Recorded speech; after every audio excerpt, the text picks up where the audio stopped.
어느 날 연세가 80세가 넘은 한 어르신께서 시니어 정보쇼에 꼭 하고 싶은 말이 있다며 친구분의 손자를 통해 저희 쪽에 메일을 한 통 보내오셨습니다. 오늘은 그분의 안타까운 사연을 이야기해 드리려고 합니다. 저는 몇 년 전 남편이 죽고 혼자 되었습니다. 재산은 평생 살아온 집 한 채가 전부였죠. 특별한 다른 재산도 없고 병원비에 생활비까지 자꾸 돈만 까먹는 것이 걱정돼 나라에서 주는 기초연금을 알아보게 되었습니다. 나라에서 주는 연금을 받으려면 집이나 통장에 돈이 있으면 안 된다는 주위의 말을 듣고 큰아들에게 나중에 내가 정말 힘이 없어 요양원이라도 가게 될 때 돌려달라는 당부와 함께 집 명의를 큰아들에게 넘겨주었습니다. 당시 아파트에 살았던 큰아들은 마침 아이들이 뛰어놀 공간이 필요하다며 제가 살던 집을 팔고 좀 더 큰 집으로 이사를 가겠다고 하더군요.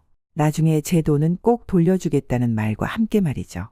그러는 동안 저는 짐을 줄여 조그만 10평대 아파트로 들어갔고 기초연금과 남아있던 돈을 생활비로 쓰면서 넉넉하진 않았지만 그럭저럭 혼자 지냈습니다. 그런데 얼마 전부터 제 몸이 고장이 났습니다. 몸이 아프고 불편해지면서 치료와 요양으로 좀 더 돈이 필요해졌지만 나라에서 주는 돈으로는 역부족이었습니다. 어쩔 수 없이 큰아들에게 잠시 맡겼던 돈의 일부를 병원비로 써야겠다고 마음먹고 아들과 상의를 했는데 아들에게서 돌아온 말은 청천벽력과 같았습니다. 이제 돌려줄 돈이 없다고 말이죠. 게다가 며느리는 한술 더 떠서 소송을 하려면 하라고 하더군요. 우리는 돈을 드릴 의무가 없다면서요. 저는 이런 이야기를 누구에게도 할 수가 없었습니다. 다른 사람들이 들으면 다 저더러 바보라고 하겠죠.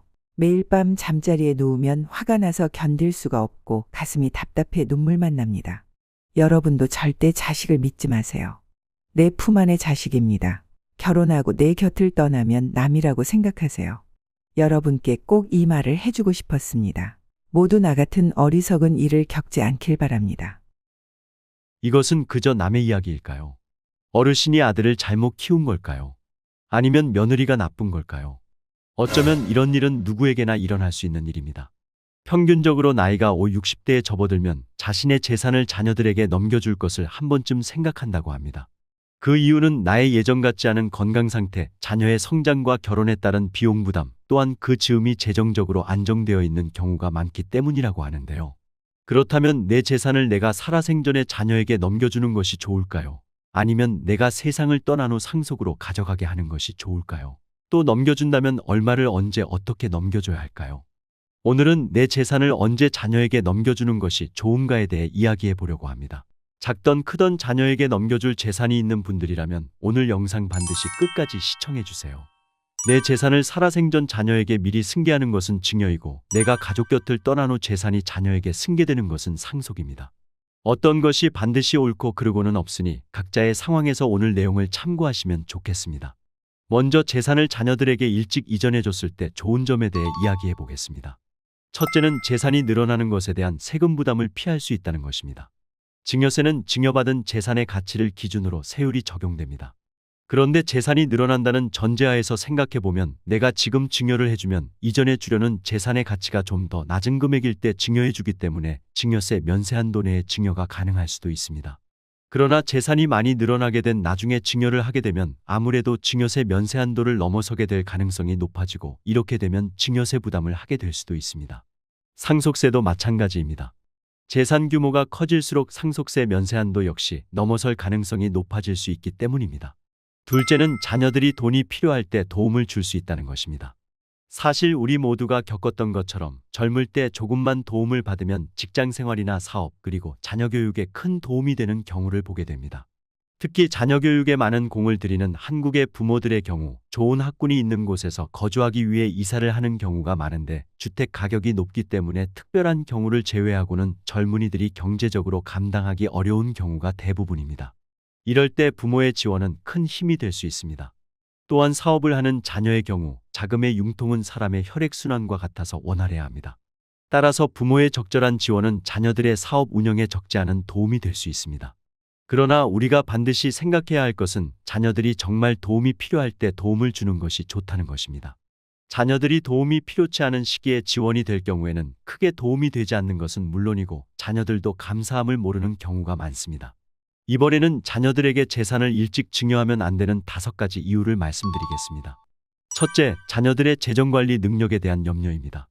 일반적으로 나이가 젊으면 젊을수록 상대적으로 경험 부족과 판단의 미숙으로 재정관리 실수가 발생할 수 있습니다. 자녀들마다 능력이 천차만별이기 때문에 획일적으로 이야기하기는 어렵지만 자녀들에게 일찍 재산을 이전하기 전에 자녀의 재정관리 능력을 검증해보는 과정이 필요하다는 것입니다. 그래서 꼭 자녀에게 재산을 일찍 이전하기를 원하신다면 작은 재산부터의 이전을 시도하고 재산을 관리하는 모습을 보면서 점차적인 계획은 세워나가는 것이 바람직합니다. 둘째, 자녀들에게 재산을 이전하기 전에 자신의 미래에 대한 철저한 준비가 필요하다. 각 개인의 인생의 목적과 살아있는 동안 재정적인 필요를 충분히 만족할 만한 준비가 되어 있는지, 혹시 내가 오랜 시간 동안 몸이 불편했을 때나 예상치 못한 큰 병에 걸렸을 때를 대비해서 장기 요양에 대한 대비가 되어 있는지 반드시 확인해 봐야 할 것입니다. 이런 것들이 정리된 후에 재산 이전에 대한 계획을 생각해야 하는데요. 이런 과정에서 세금을 최대한 줄이고 재산 증식으로 인해서 쌓여진 이익에 대한 세금 처리 역시 한 번쯤 고민해 봐야 할 것입니다. 또한 내가 경제적 능력이 있는 경우에는 내가 필요한 것은 내가 번 돈으로 충족할 수 있지만 내가 일을 못하게 된다면 그때는 누가 나의 경제력을 대신할 것인지 한 번쯤 생각해 봐야 할 것입니다. 셋째, 내가 몸이 불편하면 누가 나를 돌볼 것인가도 생각해 두어야 합니다. 시간이 흐르면 사람은 누구나 늙게 되어 있고 예상치 못한 병도 생길 수 있습니다. 단순히 약을 복용하거나 간단한 치료나 수술로 해결될 수 있는 경우에는 큰 어려움이 없을 수도 있지만 거동이 불편해지거나 누구의 도움이 반드시 필요한 경우에는 치명적일 수 있다는 것입니다. 우리도 부모님을 모셔봤고 경험해 보았지만 가족 중 누군가가 거동이 불편하고 항상 곁에 누군가로부터 간호를 받아야 할 상황일 때는 아무리 자식이라 해도 매일 매시간 도움을 드리는 것은 매우 어렵습니다. 아니, 불가능하다고 보는 것이 좋습니다. 왜냐하면 자녀들도 일을 해야 하고 돌봐야 할 가정이 있고 그들의 어린 자녀들이 있습니다. 자녀가 불효자 또는 불효녀라서가 아니라 현실적으로 할 수 없는 경우가 많습니다. 이때 나에게 정말 필요한 것은 결국 돈입니다.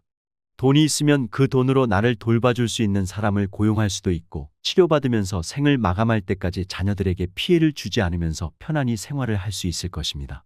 그런데 자녀에게 일찌감치 모든 재산을 주었다면 내가 어렵게 되었다고 다시 달라고 할 수 있을까요?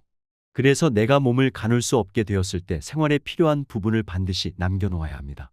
다행히 생을 마감할 때까지 내가 준비해 두었던 돈을 사용하지 않아도 되었다면 그 몫은 그대로 자녀에게 넘어가도록 해두면 되는 것입니다.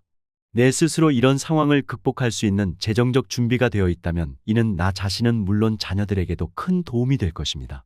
넷째, 자녀는 품 안의 자녀만 내 자녀일 수 있다는 것입니다. 종종 자녀를 못 믿고 자녀와 사이가 좋지 않는 가정도 있기는 합니다만 대부분의 부모는 내 아이들을 믿고 사랑합니다. 그렇기 때문에 내가 가지고 있는 재산을 내가 쓰는 것보다는 어떻게든 아껴서 자녀들에게 넘겨주려고 하시는 분들이 많습니다. 내가 평생 아껴서 모은 재산, 내가 눈에 넣어도 아프지 않을 아들, 딸들에게 넘겨주는 것을 누가 뭐라 하겠습니까? 내가 쓰는 것보다 아들, 딸들에게 주는 것이 행복한데 말입니다.